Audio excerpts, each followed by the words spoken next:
Après les moissons catastrophiques qui a succédé à la destruction des récoltes maraîchères et des foins au mois de mai et juin dernier, Arnaud Rousseau, président de la FDSEA de Seine-et-Marne, a réuni le Conseil de l'agriculture seine-et-marnaise pour mettre en place un plan d'action.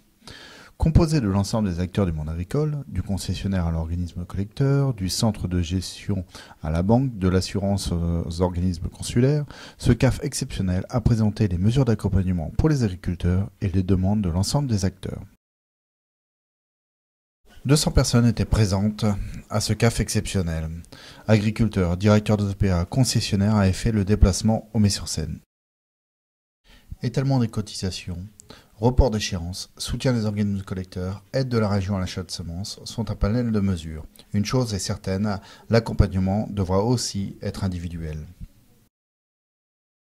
Après une présentation détaillée par Thierry Montour des chiffres de la ferme seine-et-marnaise, compilé par AS77 et les CER, puis un témoignage de Mathieu Baudouin sur les attentes des jeunes agriculteurs, Arnaud Rousseau, président du CAF, s'est exprimé pour synthétiser les demandes et interpeller directement le préfet sur les engagements de l'État.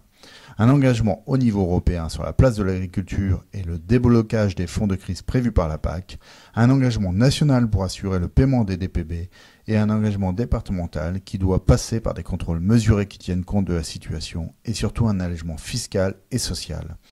Les chiffres sont têtus. Thierry Montour, le président de la Chambre d'agriculture, vous les a présentés.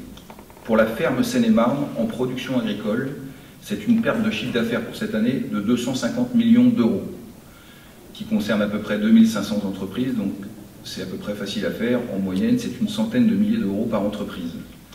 C'est un impact pour une entreprise, je dirais, quel que soit son secteur d'activité, une baisse de chiffre d'affaires de 50% qui, sans être un grand économiste, montre les difficultés à faire vivre les entreprises.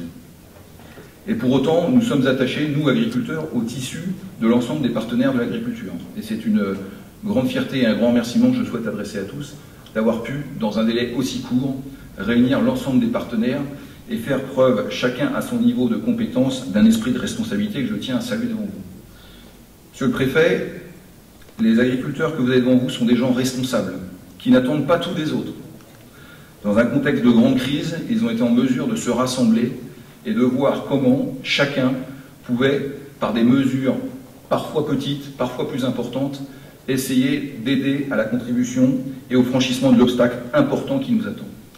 Pour autant, tout cela ne sera pas suffisant et nous avons besoin du concours de l'État. Je le dis, monsieur le préfet, j'étais moi-même dans le bureau du ministre, monsieur Le Foll, qui a dit que pour les départements les plus impactés, il irait jusqu'à 100% d'abattement dans des conditions bien spécifiques que nous sommes prêts à discuter. En tout état de cause, il me paraît important que la parole publique, là aussi, puisse être respectée. Et ça peut représenter pour le département jusqu'à 14 millions d'économies. Donc c'est une vraie mesure dont les agriculteurs ont besoin. Il nous appartiendra ensuite de voir quel relais nous mettons en place avec les propriétaires pour que les choses se fassent de manière correcte. Et j'ajoute pour les élus locaux qu'évidemment l'ensemble des choses seront comblées par l'État, puisque je ne vois pas les élus locaux se passer de cette taxe, évidemment. Après l'intervention d'Arnaud Rousseau, Jean-Jacques Barbeau, président du département, Benoît Chevron, conseiller régional représentant Valérie Pécresse, ont assuré de leur soutien à la profession agricole. Des annonces ont été faites par la région pour l'élevage, les secteurs spécialisés et la grande culture. Pour le département, 3 mesures seront annoncées lors du Festival de la Terre qui aura lieu ce dimanche 11 septembre à Réau. Jean-Luc Marx, préfet de Seine-et-Marne, a conclu ce conseil de l'agriculture exceptionnel qui vise à sortir l'agriculture du marasme. Sur le dégrèvement de la TFNB, la demande a été entendue et prochainement le taux sera annoncé.